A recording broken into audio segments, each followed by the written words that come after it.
नमस्कार दोस्तों। तो आज हम पढ़ेंगे खिलजी वंश के सबसे शक्तिशाली रूलर अलाउद्दीन खिलजी के बारे में। अलाउद्दीन खिलजी का शासन रहा 1296 ईस्वी से 1316 ईस्वी तक। जब उसने देवगिरी पर आक्रमण किया था तो वहाँ की जो अपार धन संपत्ति थी उसे अपने साथ लाया था और जो नोबल्स अमीर थे और सैनिकों को अपने पक्ष में ले लिया था और जलालुद्दीन की हत्या करके गद्दी संभाल ली थी उसने दिल्ली सल्तनत की।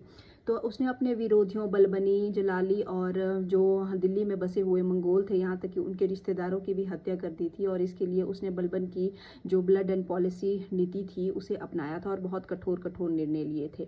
तो सबसे बड़ी उसकी जीत रही थी गुजरात में, और गुजरात के उस टाइम शासक हुआ करते थे राय करण देव द्वितीय। और इस विजय की सबसे बड़ी बात ये थी कि उसने वहाँ की जो रानी थी कमला देवी, उससे विवाह कर लिया था और वहाँ से उसे मलिक कफूर प्राप्त हुआ था। और मलिक कफूर आगे चलकर एक बहुत अच्छा सेनापति, विश्वसनीय सेनापति साबित हुआ।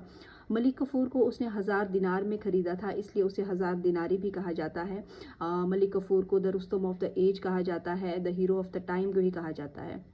तो अलाउद्दीन खिलजी ऐसे करके उत्तर भारत की ओर बढ़ा और वहाँ उसने रणथंभौर, चित्तौड़, चंदेरी, धार जैसे राज्यों पर हमला कर दिया था। और चित्तौड़ में उस टाइम जो शासक हुआ करते थे वो थे रावल रतन सिंह, और उन्हें हराकर उन्होंने चित्तौड़ का नाम बदलकर अपने पुत्र के नाम खिज्र खान के नाम पर खिजराबाद रख दिया था। और रावल रतन सिंह की उस टाइम पत्नी पद्मिनी ने जौहर कमिट किया था, अकॉर्डिंग टू जो भी आपकी कथाएं होती हैं। तो उत्तर भारत में अपनी शक्ति स्थापित करने के बाद उन्होंने मलिक कफूर को दक्षिण भारत की ओर भेज दिया था। तो मलिक कफूर ने दक्षिण भारत में जो द्वार समुद्रा के होयसाला थे, मदुरई के पांडव थे और देवगिरी के यादव थे, और जो वारंगल के काकित्यों को हरा दिया था।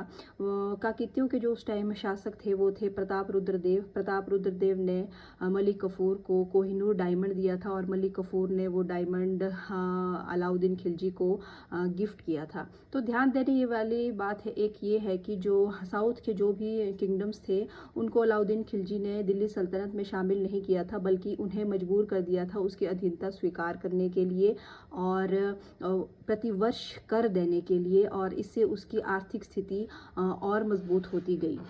तो दोस्तों, पार्ट 1 में हमने पढ़ा कि हमने कैसे उसने गद्दी हासिल की और अलाउद्दीन खिलजी के विजय अभियानों के बारे में। तो पार्ट 2 में पढ़ेंगे हम कैसे उसके जो एडमिनिस्ट्रेशन रिफॉर्म्स थे उनके बारे में, जो नीतियाँ थी उनके बारे में पढ़ेंगे। अभी तक के लिए इतना ही, धन्यवाद।